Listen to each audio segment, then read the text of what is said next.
Vicky Vox.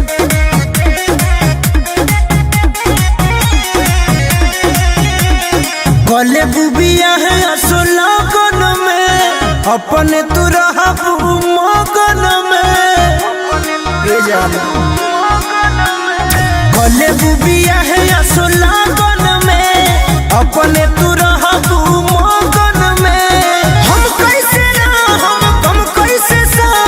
जाए से पहले करार कोनी हम तोहसे कहिला को दे जाहो जिंदगिया लहकाबाह कोरी हा चली जाइब जब ससुरावा तू बियाह कोली हो हंस के तलई की देख के तू बियाह कोली हा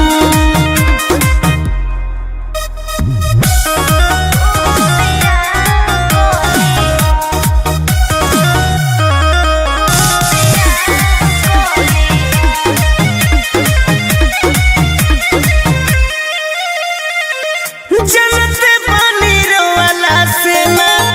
लागे कुछ हाथे जात बनिए सोना नो से अपन काटे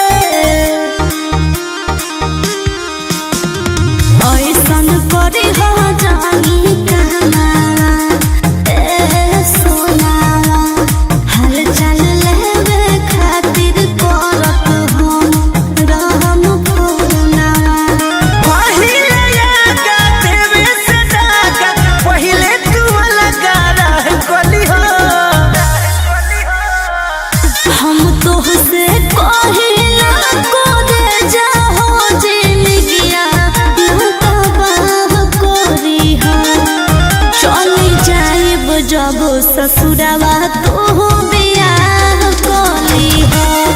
हंस के तलई की देख के तू बियाह कोली हो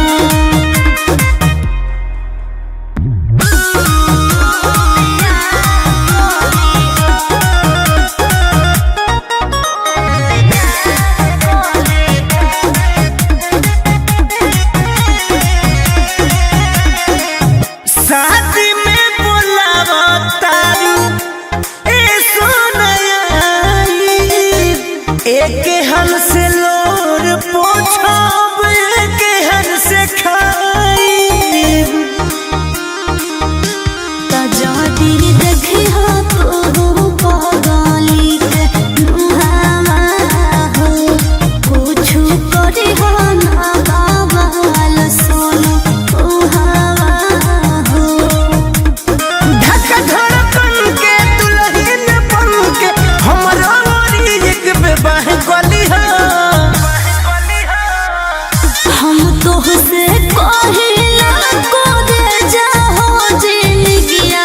लहकाबाह कोरी हा चली जाइब जब ससुरावा तू बियाह कोली हो हंस के तलई की देख के तू